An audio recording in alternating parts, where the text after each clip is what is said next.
Hello and welcome back to the Toolbox, where I aim to showcase some of the most amazing mods and assets I use in my games and builds. In each episode, I'll give a quick rundown of a new mod or asset, including a link to download in full and credit to the talented creators who made it. I'll also share some of the tips and tricks for using these tools and show you how I've incorporated them into my own projects.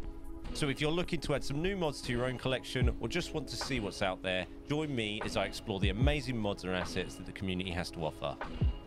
In this episode, we'll be taking a look at two mods, the UK Train Maintenance Depot asset and the No Platform mod. I use them with each other a lot, probably a little bit too much to be honest. And that's why I thought it best to showcase them as a pair. So let's swing over to the demo where I go completely off script and try to talk you through what's going on. Okay, first up, we're going to be looking at the UK Maintenance Train Depot. This asset is from Young Lenin. Apologies if I've butchered your name. I did use Google Translate to try and help me. Now, this asset, each individual train set uses approximately about 2 tracks width of space. So what I'm doing here is lining up my tracks by leaving making them side by side, then deleting the one in the middle to create space. This will enable me to place the asset and it will look like, and each warehouse or each train depot will be side by side. So just by typing in shed into my assets search bar, I can bring it up straight away. This asset comes in 40 meters, 80 meters, 120 meters, 160 meters, 200 meters, 240, 280, and 320. Obviously, you can make them as long as you like because you could just put them back to back. So if you wanted a 640 meter long shed, you just use 2 320s. I'm using an 80 meter one on the side here, just for a little bit of interest and to mix it up a little bit. And that is as easy as that. You can use that with any track, and obviously just if you could either have trains passing through it or you can just use an asset.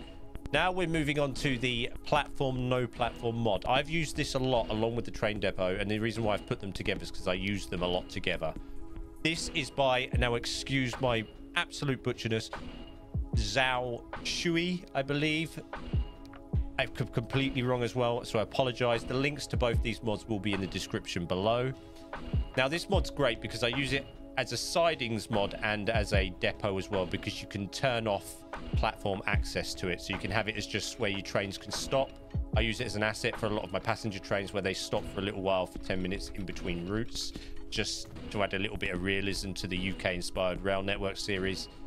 Or I use them in conjunction with the depots, which I'm going to show you now, and I use them as freight drop off and pick up.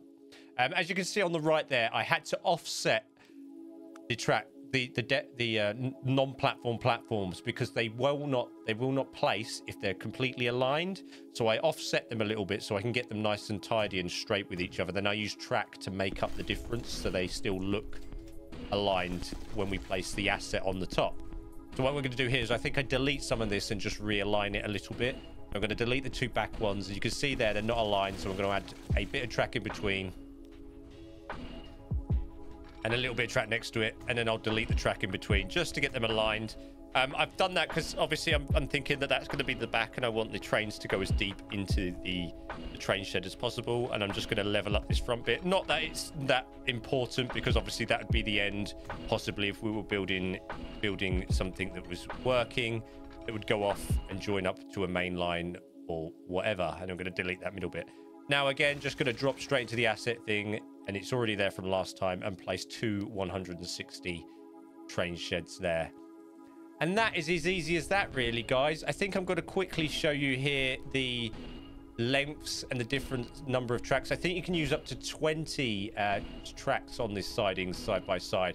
What I have noticed, though, I'm not sure if, because I am actually on my UK inspired network build here, and obviously it's getting quite detailed. I did notice, I think in a second, obviously I'm showing you the passenger option here as well. The length, like anything, goes up to about 380. Yeah, it can go up to 20 number of tracks side by side. You can see my PC is absolutely having a heart attack from me doing that. It's struggling. I am actually on the map with my UK inspired network. I'm just on a spare bit of land on to the right somewhere. But that's just showing that's how I would use the sidings, like I have done with my intercity services over at Bletchley. You can take a look at that. It's in the UK inspired playlist. I hope you've enjoyed the video. I hope you found it helpful. I'll see you again. Bye-bye.